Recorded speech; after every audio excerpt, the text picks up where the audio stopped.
नमस्कार प्यारे मित्रों, मैं अमित भटनागर आपका अपने YouTube चैनल में बहुत बहुत स्वागत करता हूं। दोस्तों, हम रोगों के बारे में बात कर रहे थे। पिछले वीडियो में मैंने आपको बताया था हृदय रोग के बारे में कि हृदय रोग कैसे होता है, हार्ट अटैक कैसे होता है। आज मैं बात करने वाला हूं नए रोग की, जो कि है डायबिटीज। तो हम बात करेंगे डायबिटीज कैसे होती है, कौन कौन से ऑर्गन्स उसमें इन्वॉल्व होते हैं, कौन कौन से ग्रहों की वजह से होती है, कौन सा ऑर्गन कौन से ग्रह के द्वारा रिप्रेजेंट किया जाता है। तो पूरा लॉजिकल बात करेंगे, लेकिन बात करें उससे पहले आपसे एक रिक्वेस्ट रहेगी, प्लीज वीडियो को लाइक एंड शेयर जरूर कीजिएगा और चैनल को सब्सक्राइब जरूर कीजिए। और हम लोग बेसिक एस्ट्रोलॉजी का बैच शुरू करने वाले हैं 29 अक्टूबर से। जो लोग इंटरेस्टेड हैं नीचे दिए गए व्हाट्सएप नंबर पर कॉन्टेक्ट कर सकते हैं। तो आइए दोस्तों बात करते हैं। तो पहले समझने की कोशिश करते हैं, हर बात लॉजिकल करेंगे, समझने की कोशिश करेंगे डायबिटीज क्यों होती है। तो डायबिटीज होती है जब हम खाना खाते हैं तो उससे हमारे शरीर में शुगर बनती है। जब शुगर बनती है उस शुगर से हमें एनर्जी मिलती है। सो शुगर जब बनती है उसके लिए एक हार्मोन होता है हमारे शरीर में कॉल्ड इंसुलिन। वो इंसुलिन रेस्पॉन्सिबल होता है शुगर को डाइजेस्ट करने के लिए। वो शुगर को डाइजेस्ट करके हमें एनर्जी देता है। तो जब वो इंसुलिन बनता है, अगर वो इंसुलिन बनना बंद हो जाए, ये हार्मोन होता है, किडनी के थ्रू ये हार्मोन बनता है इंसुलिन। अगर ये इंसुलिन हमारा बनना बंद हो जाए शरीर में, तो जितनी शुगर होगी हमारे शरीर के अंदर उसका डिसबैलेंस हो जाएगा। क्योंकि अब हम खाना खा रहे हैं, शरीर में शुगर बन रही है, लेकिन वो एब्जॉर्ब नहीं हो रही है। जो मेटाबॉलिज्म है हमारा पूरा मैस्ड अप हो गया है। दोबारा बताता हूं, हमारे शरीर में एक हार्मोन होता है इंसुलिन, जो कि हमारे शरीर में बनी शुगर को एब्जॉर्ब करने के लिए या उसको एनर्जी, हमारे शरीर को एनर्जी देने के लिए रिस्पॉन्सिबल होता है। अगर शरीर में इंसुलिन की कमी हुई तो हमारा डिसबैलेंस हो जाएगा जो शुगर का रेशो है, और उसकी वजह से हमारे शरीर में शुगर ज्यादा हो जाएगी। और जब शुगर ज्यादा हो जाती है, इसी को हम बीमारी को शुगर बोलते हैं या डायबिटीज बोलते हैं, जिसकी वजह से वो डिफरेंट हमारे ऑर्गन्स को इम्पैक्ट करना शुरू कर देती है। जिसकी वजह से जैसे हमारे घुटनों में दर्द होना शुरू हो जाता है, आंखों की प्रॉब्लम होनी शुरू हो जाती है, कोई शरीर में घाव हो जाए तो वो भरता नहीं है। तो बहुत इसके रिपरकशंस बहुत खराब हैं। तो ये हमने समझा कि शुगर क्यों होती है। अब कौन कौन से ऑर्गन्स इन्वॉल्व हैं इसके अंदर। जैसा मैंने बोला कि इंसुलिन एक हार्मोन है। हार्मोन्स के लिए हमारे रिस्पॉन्सिबल होती है किडनी। दूसरा ऑर्गन होता है पेंक्रियाज, जिसे हम अग्नाशय बोलते हैं शायद। पेंक्रियाज जो है वो गुरु के द्वारा हमारे रिप्रेजेंट होता है, और किडनी जो है हमारी शुक्र से रिस्पॉन्सिबल होती है। पेंक्रियाज का एक पार्ट, आधा पार्ट गुरु से, किडनी का आधा पार्ट गुरु से, और किडनी का आधा पार्ट, मतलब दोनों ऑर्गन्स के लिए गुरु और शुक्र रेस्पॉन्सिबल हैं। अगर मैं बहुत सिंपल भाषा में बात करूं तो अगर मुझे शुगर की जांच करनी है कि किसी जातक की कुंडली में डायबिटीज का योग है या नहीं है, तो मैं क्या देखूंगा? मैं गुरु को देखूंगा, मैं शुक्र को देखूंगा। और तीसरा, ये दोनों ही ऑर्गन्स जो है हमारे पेट के ऊपर के करीब होते हैं। तो ये 5th हाउस में, अगर आप कालपुरुष की कुंडली से कंपेयर करेंगे तो 5th हाउस में फॉलो करते हैं। तो मैंने यहाँ पर लिखा भी है, ग्रह जो है गुरु और शनि, भाव जो है 5th हाउस, और 6th हाउस क्यों है वो ग्रह, क्योंकि मेरे सारे रूल सारे 6th हाउस के ऊपर लगेंगे। आइडियली आपको 6th हाउस लिखा हुआ नहीं मिलेगा, लेकिन मैंने लिखा है सिर्फ फॉर सिंपल अंडरस्टैंडिंग। तो मैं इससे पहले कि रूल्स के ऊपर जाऊं, 10 सेकंड में समराइज करता हूं। इंसुलिन हार्मोन होता है जो कि हमारे शरीर की शुगर को हमारी एनर्जी में कन्वर्ट करता है। अगर इंसुलिन बनना बंद हो जाए तो शरीर में जो शुगर है जिससे हमें एनर्जी मिलती है उसका डिसबैलेंस हो जाएगा, शुगर ज्यादा हो जाएगी, जो कि डिफरेंट हमारे ऑर्गन्स को इम्पैक्ट करेगी। उसके बाद इसे बोलते हैं शुगर होना या डायबिटीज होना। 2 ऑर्गन इम्पैक्ट इसके लिए रेस्पॉन्सिबल होते हैं, पहला किडनी और दूसरा पेंक्रियाज।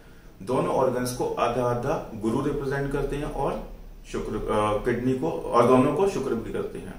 तो हार्मोन से रिलेटेड चीजें होंगी तो शुक्र जरूर आएंगे, और बाकी चीजों के लिए हमारे पेंक्रियाज के लिए गुरु हमारे रिस्पॉन्सिबल होते हैं। तो ये मैंने आपको बेसिक कॉन्सेप्ट बताया फ्रॉम मेडिकल पर्सपेक्टिव कि शुगर क्या चीज है, और एस्ट्रोलॉजी के लिए इसको रिलेट करा कि कौन कौन से ग्रह होते हैं, कौन सा हाउस उसके अंदर इन्वॉल्व होता है। आइए आगे बढ़ते हैं और बात करते हैं रूल्स की। तो मैंने सबसे जैसे बताया कि गुरु और शुक्र दोनों ही मेरे पीड़ित होंगे अगर मुझे अगर शुगर होनी है। तो पहला रूल ही मेरा बोलता है कि गुरु अगर नीच राशि में हो या त्रिक भाव में हो। त्रिक भाव कौन से होते हैं? 6, 8, 12 में। तो गुरु अगर नीच राशि में है उसके बाद वो अगर 6, 8, 12 में भी स्थित हो जाए तो शुगर होने की संभावना होती है। दूसरा रूल है शनि तथा राहु गुरु को पीड़ित करें, युति या दृष्टि किसी से भी। शनि तथा राहु गुरु पीड़ित होंगे शनि से, तो शनि के साथ गुरु की युति हो जाए, शनि और गुरु यहां बैठ जाए, यहां पर राहु से दृष्ट हो जाए या शनि से हो जाए, तो ये देखना पड़ेगा हमारा गुरु पीड़ित होने वाले हैं, राहु के तो एक्सेस में आ जाए। तीसरा रूल कहता है मेरा अस्त गुरु अस्थि हो जाए, तो जब वो सूर्य के ज्यादा निकट आएंगे तो क्या होता है, सूर्य जो है अस्त कर देता है किसी भी ग्रह को, तो गुरु अस्त हो जाए या राहु केतु एक्सिस पर आ जाए। कि ये मेडिकल के दोस्तों रूल होते हैं, इसमें मैं आपको सिर्फ लॉजिक बता सकता हूँ और क्यों कोई पर्टिकुलर प्लेनेट मेरा उससे रिलेटेड है, क्योंकि वो सिंपल रूल होते हैं, इसमें बहुत ज्यादा एक्सप्लेन नहीं किया जाता। तो आपको लॉजिकली समझना चाहिए कि हम किस बीमारी की बात कर रहे हैं, वो बीमारी शरीर में क्यों होती है, वो ऑर्गन जिसकी वजह से बीमारी हो रही है वो कौन सा ग्रह रिप्रेजेंट करता है, आपको सिंपली समझ में आ जाएगा कि वो अगर मेरा ग्रह इंपेक्टेड है या पीड़ित है तो वो बीमारी मुझे हो सकती है। चौथा रूल है मेरा शुक्र जो है 6th हाउस में हो और 12th हाउस से गुरु से दृष्ट हो। तो शुक्र और गुरु का संबंध है, लेकिन क्या है, त्रिक भाव में है, एक 6ठे में है और एक 12 में है। 5th लॉर्ड, 5th हाउस की मैंने बात करी थी, 5th हाउस या 5th लॉर्ड जो है वो भी पीड़ित हो जाएगा। 5th लॉर्ड त्रिक भाव के स्वामी से युति हो, तो ये 5th लॉर्ड है लेफ्ट से शनि, अगर ये त्रिक भाव 11, 1, 5, तो यानी कि शनि तो खुद ही है यहाँ पर, यहाँ मंगल है, यहाँ पर सूर्य है, देखिए मंगल से पीड़ित हो रहा है इस कुंडली के अंदर, मैं इस कुंडली को भी एक्सप्लेन करूंगा अभी। तो त्रिक भाव के स्वामी से अगर पीड़ित हो जाए तो ये एक रूल है, आपको शुगर होने की संभावना होती है।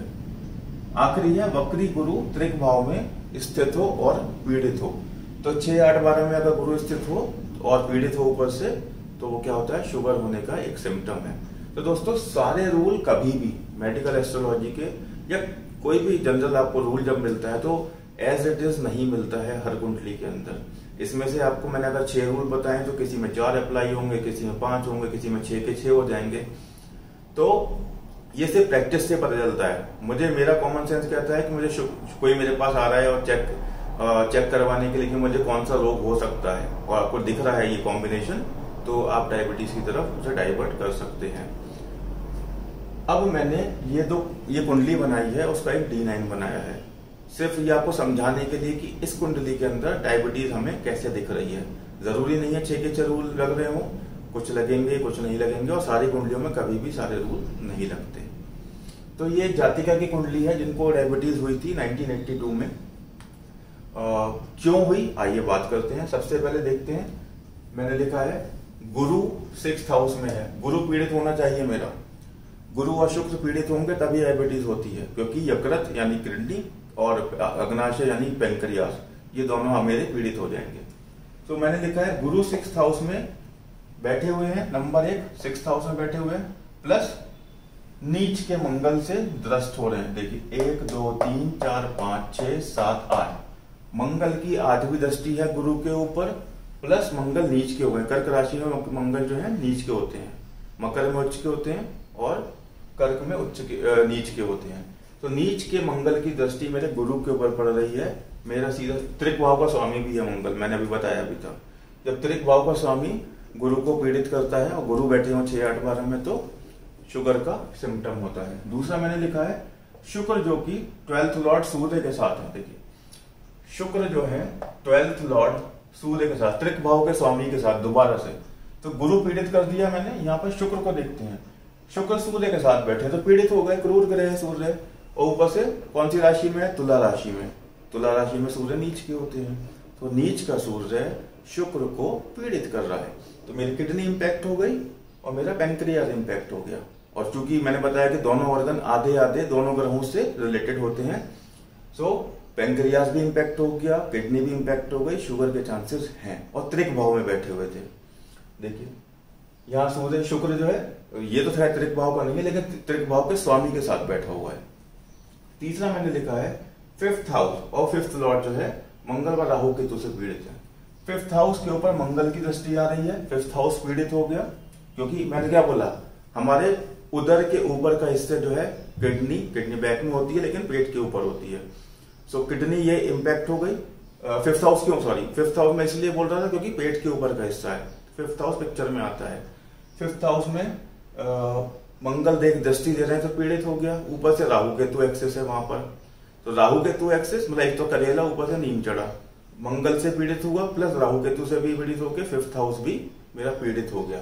तो 3 कॉम्बिनेशन मुझे मिल गए, मेरे गुरु पीड़ित हो गए, मेरे शुक्र पीड़ित हो गए और फिफ्थ हाउस भी मेरा पीड़ित हो गया।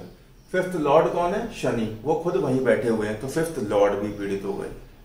4 कॉम्बिनेशन मैंने निकाले जो मुझे पूरा बताते हैं कि ये जातक शुगर से पीड़ित हो सकता है, डायबिटीज से पीड़ित हो सकता है।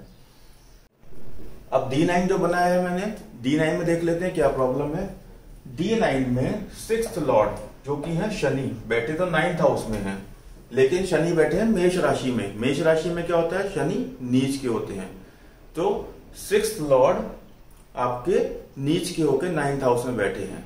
तो जैसा कि मैंने वहां पर लिखा है, मेरे पिक्चर में कौन कौन से हाउसेस आते हैं, 5th house and 6th house. 5th Lord 6th Lord गुरु शुक्र ये पीड़ित हुए, तो आप समझ लीजिए कि आप इस जातक को डायबिटीज या शुगर हो सकता है। तो दोस्तों ये तो रहा डायबिटीज के कॉम्बिनेशन, सीधे सीधे रूल हैं।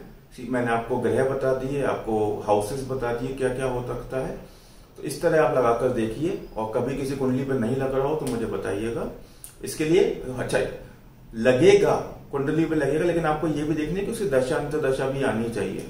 तो ये कॉम्बिनेशन तो बच्चा जब पैदा है तब से उसी कुंडली में होंगे, लेकिन होगी कब उसे बीमारी, जब ये दशाएं और अंतर्दशाएं आएंगी। तो हमेशा ध्यान रखिए, आप किसी जातक की कुंडली देख रहे हैं और आप बोल रहे हैं यार इसको तो शुगर नहीं है, क्या उसकी दशा आई है, आपने ये चेक किया? दशा जरूर चेक करनी चाहिए।